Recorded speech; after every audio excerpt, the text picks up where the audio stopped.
শহীদ পরিবারের পাশে বাংলাদেশ কর্মসূচির আওতায় সহায়তা দিচ্ছে জুলাই শহীদ স্মৃতি ফাউন্ডেশন।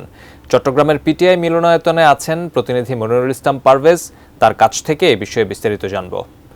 পারভেজ, শহীদ পরিবারের পাশে বাংলাদেশ এই কর্মসূচির আওতায় কি ধরনের সহযোগিতা দেওয়া হচ্ছে এবং জুলাই আগস্টে আক্রান্তদের পরিবার নিশ্চয়ই এসেছেন, তারাই বা কি বলছেন?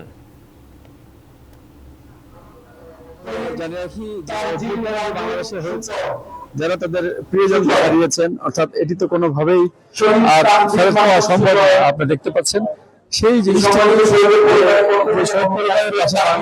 স্লোগানটি নিয়ে যারা কাজ করছেন, এটি আসলে এই কাজটি এমন ভাবে করছেন মানুষের হৃদয়ে একদম স্থান করে নিয়েছেন। আর যেখানে যারা যাদের প্রিয়জনকে হারিয়েছেন তারা হয়তো এখন সামান্য আর্থিক একটু অনুদান দেওয়া হচ্ছে, এটি দিয়ে তাদের কোনো কিছু হবে না, তাদের সেই মানুষটি ফেরত আসবে না।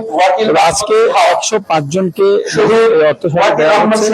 এছাড়া এর আগে কিছু সবার যে বক্তব্য যেটা উঠে এসেছে যে সবাই সবার প্রিয়জন, অর্থাৎ কেউ একমাত্র ছেলেকে হারিয়েছেন, কেউ উপার্জনক্ষম যিনি ছিলেন তাকে হারিয়েছেন, সব মিলে আসলে যে অবস্থাটি এখন রয়েছে এখানকার, এটি একটি হৃদয় বিদারক একটি অবস্থার সৃষ্টি হয়েছে এখানে। তবে সর্বোপরি এখানে পুলিশ প্রশাসনের পক্ষ থেকে আমরা দেখেছি যে যারা এই অভ্যুত্থানে নিহত হয়েছেন বা এখনো যে পুলিশরা একটু ঠিকভাবে কাজ করছেন না, সেগুলো নিয়েও এখান থেকে অনেক রকম প্রস্তাবনা এসেছে।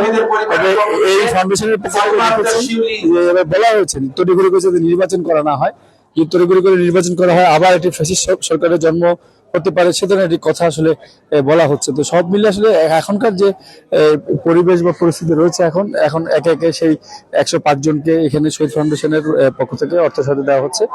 আর এরপরে ওনারা বলেছেন যারা হয়তো এরপরও যাদের প্রয়োজন হবে সেই প্রয়োজনের পাশে সবসময় এই ফাউন্ডেশন দাঁড়াবে এবং সব রকম উদ্যোগ তারা নেবেন। ধীরে ধীরে অনেককে আমরা দেখেছি সেটি শারীরিক মানসিক সব রকম সহায়তায় তারা দিবেন বলে জানিয়েছেন।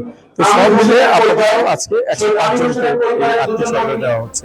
তো এখান থেকে আপাতত